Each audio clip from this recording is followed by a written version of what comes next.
Hi there. Thank you so much for your interest in Nanodropper. My name is Alyssa, and I'm a medical student that started this company with a dream of increasing access to expensive medications like those for the treatment of glaucoma.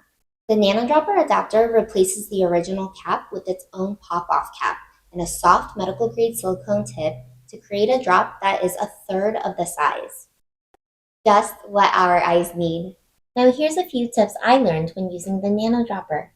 First, don't yank the cap straight up. Use a braking motion instead, like you're cracking a glow stick. Next, hold the bottle at 90 degrees, not 30, not 45, fully upside down. Lastly, and most importantly, we designed this with a glaucoma patient in mind, so it's easier to get a drop out. We say less pressure, more patience. No worries if you get a stream or multiple drops the first time. It's still smaller than the original drop, so keep trying until you figure out the new slightly lighter pressure.